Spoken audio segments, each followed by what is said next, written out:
Job no es un libro que hable de doctrina.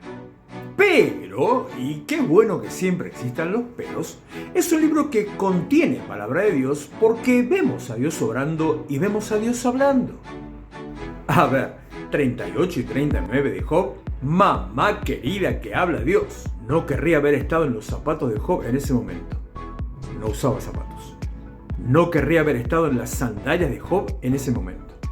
Y precisamente de lo que te quiero hablar es de ese momento en que Dios le empieza a hablar a Job. Se ve que Dios se había cansado de escuchar tantas tonterías de parte de Eliú, Elifaz y los otros dos, ¿cómo eran? Ah, sí, Bildad y Zoar. No solo eso, también Dios se cansó un poquito de la arrogancia de Job. Claro, porque a pesar de que Dios se había dicho de que Job era el hombre con mayor temor de Dios en toda la tierra, que no había otro como él, el problema es que parece que Job se la creyó esa. Pero no te quiero hablar del temblequeo de rodillas de Job, sino del momento en el que Dios le empezó a hablar. Cuando vos terminás de leer el capítulo 37, te enterás un montón de cosas que le estaban pasando a Job y ese momento con el encuentro con estos tipos. Te enteraste de las crisis, te enteraste del incendio, te enteraste del robo, te enteraste de las muertes.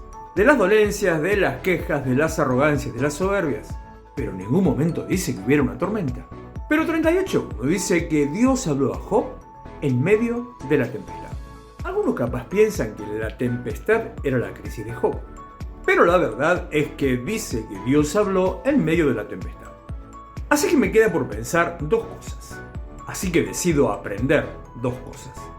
Primera opción, que en medio de una tempestad, ahí también Dios apareció y habló.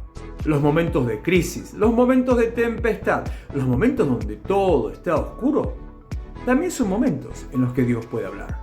Los momentos de crisis son los que a veces nos conectan más con Dios. Los momentos de crisis nos hacen desprendernos de nuestra seguridad. Los momentos de crisis nos ponen delante del Señor. En esos momentos, tal vez la oración no sea la mejor, pero sí te aseguro que es la más sincera. Y la segunda opción es que la tormenta comenzó cuando Dios empezó a hablar. En definitiva, la Biblia dice que cuando Dios hablaba a Jesús, se escuchaba un ruido de trueno. También hablan de estruendo de muchas aguas. O sea que, tal vez, puede ser que la presencia de Dios traiga una tormenta. Y eso que estamos a las puertas de Doña Santa Rosa. Y digo, tercera, ¿no será a veces entonces que Dios provoca alguna situación para desde esa situación poder hablarte? No le tengas miedo a cuando todo parezca que se te sacude, porque aunque humanamente te genere pavor, Dios te está por hablar, o Dios ya te está hablando. Dice Génesis 1 que Dios habló y las cosas existieron. Así que en cuanto Dios te empieza a hablar, las cosas empiezan a cambiar.